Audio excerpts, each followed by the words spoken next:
Zimbabwe's President Robert Mugabe says the country's diamonds must benefit the whole country, not just individuals.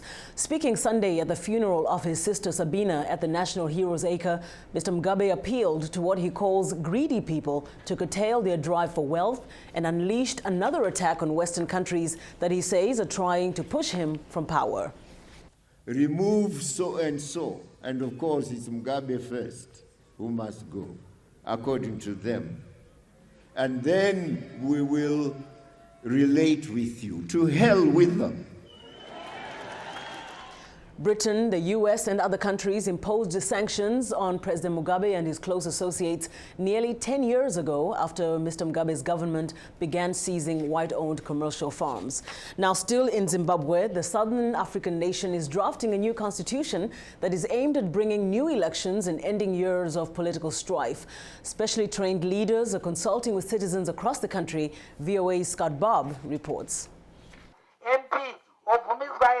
Hundreds of people gathered recently in the farming district of Chinoi, 100 kilometers northwest of Harare, to discuss a new constitution. A new charter is required by the global political agreement that Zimbabwe's leading political parties signed 2 years ago following controversial and sometimes violent elections. It is meant to lead to a new vote. The agreement brought the former opposition Movement for Democratic Change into the government of President Robert Mugabe's ZANU-PF party, which had dominated politics since independence 30 years ago. The process is difficult. The outreach team leader representing the MDC faction of Prime Minister Tsvangirai, Severino Chambati, says some ZANU-PF members are trying to intimidate participants. Maybe there was a hidden agenda, I don't know, but the idea behind it was to disrupt the process of this outreach program.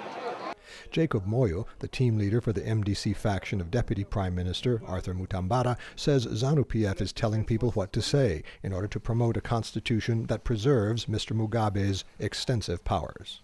That is oppression of the West order, because they are suppressing other people's minds and they're forcing them to say what they, as a party, think people should say.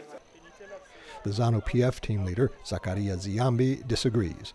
He says the main obstacle is the Western sanctions imposed on senior ZANU-PF leaders because of alleged human rights abuses. People are in harmony, they understand each other, they agree to each other, they are happy with each other. But what is a bone of contention is the sanctions. When the sanctions are there, I foresee no good election. Elections are going to be very bad. Farmer Alfo Muyesa says the time has come to replace the much criticized charter drafted prior to Zimbabwe's independence.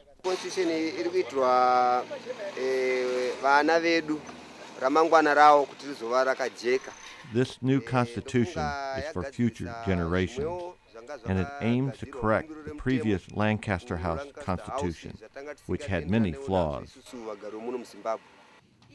Many Zimbabweans fear new elections will bring new violence. But local farmer Ernest Chetse says the people still want change and a charter that guarantees individual rights. If the people have incorporated the issues that they want in the constitution, the obvious outcome is it will be their own constitution, and the resultant process, it will be their processes, and I think there will be buy-in in terms of the outcomes.